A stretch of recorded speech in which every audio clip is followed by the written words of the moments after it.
Hello everyone, welcome back to my channel. नोंथांमोनखौ आंनि गुबुन मोनसे गोदान भिडिअ होबावनाय जाबाय। आसा खालामो नोंथांमोना आंनि भिडिअखौ जोबजासिम नायलांगोन होननानै। आं दिनैहाय ना संनो नागिरदों। नाजों आलु ग्रेभि जागोन आरो बेयो। ओमफ्राय आङो सामब्राम गोजा बानलु ग्राइन्डार होनानै लाबाय। ओमफ्राय नाखौबो एवबाय नाखौ आराम फ्राम एवग्रोनोसै। नायलांबाय थाबानो जाबाय नोंथांमोना आं माबोरै संगोन। ओरैनोथ' संनायखौलाय बयबो रोंखागौ। ओमफ्राय होमबाबो आङो दिन्थिबाय आरो नोंथांमोनजों शेयार खालामनो लुबैनानै आं माने आलुजों नाजों ग्रेभि संनायखौहाय आं मस्ला मस्लिफोरखौ माने सामब्राम आरिफोरखौ ग्राइन्डाराव होनानै लाखाजोबदों आरो आं बेखौ एवग्रोगोन।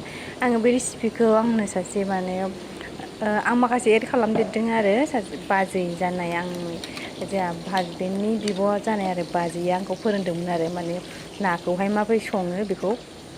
दा आं बांसिनानो नाखौ बे बाजै फोरोंनाय बायदि सङो आरो माने आं बेबायदि स्टाइलै संबा बेबायदि रेसिपि खालामनानै संबा माने गोथावसिन मोनजानाय मोन्दों आरो नाखौ। ओंखायनो दा बे फोरोंनाय बायदि आं खालि दाना नाखौ बेबायदिल' सङो आरो माने मस्ला मस्लिफोरखौ एवग्रोनानै ओमफ्राय बेखौ दैजों फोमोनग्रोयो आरो ओमफ्राय दैजों फोमोननानै बिनि थावा ओंखारबासो आरो गोदान दै होनानै ओमफ्राय नाखौ होनानै संफिनो आरो। थेंक इउ स' माच बाजै आंखौ बिदि रेसिपि फोरोंनायनि थाखाय आरो ना संनायनि। टमेट'फोरजों संबाबो माने बिदि संबा गोथाव जायो आरो टेस्टि जायो। ओमफ्राय ओरैनो बाखि बेलेगफोरा माबोरै संजायो आंथ' मिथिला। माने आं सिगाङाव एसे बेलेग रोखोमै संजायोमोन आरो ओमफ्राय बारा टेस्टि मोनामोन। ओमफ्राय दाना बेबायदि संबा एसे गोथावसिन मोननाय मोन्दों आरो आङो।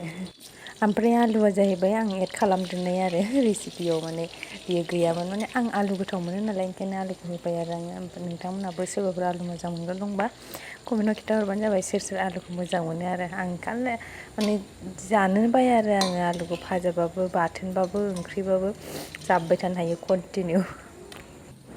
आङो नैबेयाव दा आलुखौ स्रेम एवग्रोबाय आरो आलुखौ एवग्रोनानै दोनबाय आरामनो। ओमफ्राय बिनि उनावसो आं एबारो मस्लाखौ एवहरनोसै।